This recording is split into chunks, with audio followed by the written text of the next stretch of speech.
আমরা ইতিমধ্যে জানি গত 2 দিন আগে তোফাজ্জল নামের একটি ছেলেকে পিটিয়ে হত্যা করা হয়েছে ফজলুল হক হলে। তো আমি একজন স্টুডেন্ট হিসেবে বলতে চাই এটি খুবই জঘন্যতম একটা কাজ হয়েছে, যেটা আসলে আমরা যে এই আমরা বলি যে স্বাধীন বাংলাদেশ বা আমরা ফ্যাসিস্ট সরকারের পতন করেছি, এরপরে আসলে এই 2 মাসের মধ্যে কিন্তু অনেকগুলো এরকম মব জাস্টিসের ঘটনা ঘটেছে, তার মধ্যে এটি অন্যতম এই তোফাজ্জল হত্যা। তো যতটুকু জানা গেছে তার পরিবার পরিজন তেমন কেউ নেই, সে অনেকটা এতিম একটা ছেলে। তো তাকে যেভাবে হত্যা করা হয়েছে আমি এর তীব্র প্রতিবাদ জানাই, এবং আমি চাই এই যারা এর সঙ্গে জড়িত, আমরা কিন্তু ভিডিও ফুটেজে ছবিতে দেখেছি প্রত্যেককে, সে যে দলেরই হোক, সে লীগের হোক, সে ছাত্র দলের হোক, শিবির হোক, এগুলো আমাদের দেখার বিষয় না। আমাদের দেখার বিষয় সে অপরাধী, সে এরকম একটা হত্যাকাণ্ডের সাথে জড়িত।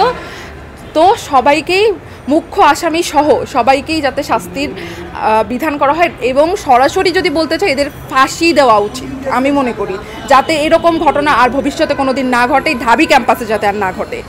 আমি একজন স্টুডেন্ট হিসেবে আমি এটার তীব্র নিন্দা জানাই, এবং এদের মতো স্টুডেন্ট যারা ওখানে যে কয়েকজনই ছিল, কেউ কি তারা ওখানে অলমোস্ট আমি যেটা দেখলাম প্রায় 40 জনের মতো ছাত্র ছিল ওখানে, তো কেউ কি হচ্ছে এই ছেলেটাকে বাঁচাতে পারতো না?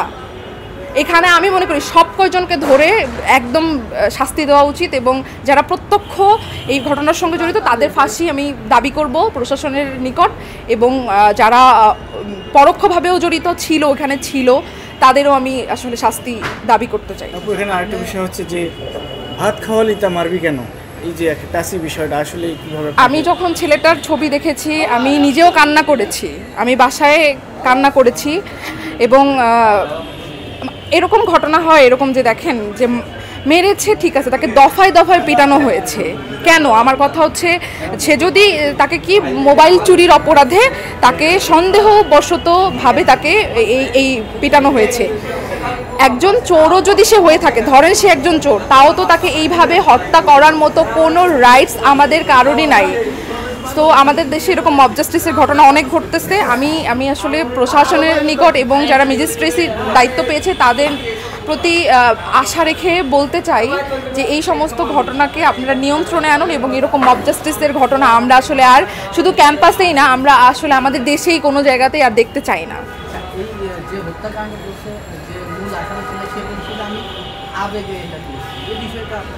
অবশ্যই এই বিষয়টা আমি ভালোভাবে দেখবো না। আবেগের বশে আবার কি কথা? আবেগের বশে কি কেউ মানুষকে মারতে পারে? তাহলে তো সে মানুষ না, তাহলে সে অমানুষ। কারণ আমরা জানি যে পশুদের মধ্যে কোনো আবেগ অনুভূতি এই সমস্ত জিনিস নেই, আবেগ নেই। তো তাহলে তার সাথে আমি পশুর তুলনা করতে পারি? তাহলে সে একটা পশু ছিল। তাকে দ্রুত, আমি মনে করি আমরা কিন্তু আবরার হত্যার সময়ও দেখেছি এরকম সেম ঘটনাটাই কিন্তু আবার রিপিট হলো, আবার এসে কিন্তু পুনরাবৃত্তি হলো। সো আমি চাই যে এদের সঙ্গে যারা জড়িত তাদের আসলে ফাঁসি হোক, এবং এদেরকে এখনও যারা ইউনিভার্সিটি প্রশাসন আছে এদেরকে বহিষ্কার তো করাই উচিত, আর সাথে আমি প্রশাসনকেও বলবো এদের শাস্তি হোক, ফাঁসি হোক। অনেকেই বলছে যে ডিবির বাতের হোটেল এখন বন্ধ হয়েছে, এখন ভার্সিটিতে বাতের হোটেল চালু হয়েছে, এই বিষয়টা আসলে কি আপনাদের জন্য লজ্জাজনক নয়? হ্যাঁ, ডেফিনেটলি আমি একজন স্টুডেন্ট হিসেবে আমার কাছে এই বিষয়টা খুবই লজ্জাজনক। কোথাও এখন বলতেও পারছি না যে আমি আসলে স্টুডেন্ট, আমি ইউনিভার্সিটি স্টুডেন্ট। তো আমি অবশ্যই এই বিষয়টাকে ভালোভাবে নিচ্ছি না। ভালোভাবে কি, আমি এটাকে মনে করি একটা নারকীয় জঘন্যতম একটা কাজ হয়েছে। আর দেখেন, এখন যদি তুলনা করতে যাই ডিবির ভাতের হোটেলের সাথে, সে কিন্তু মানুষ মেরে ফেলে নাই। সেটাই এখানে অনেকে লিখেছে, ফেসবুকে পোস্ট করেছে যে ডিবি হারুন ভাত খাইয়ে ছেড়ে দিছে, কিন্তু ঢাকা ভার্সিটিতে জীবনের মূল্যে ভাত।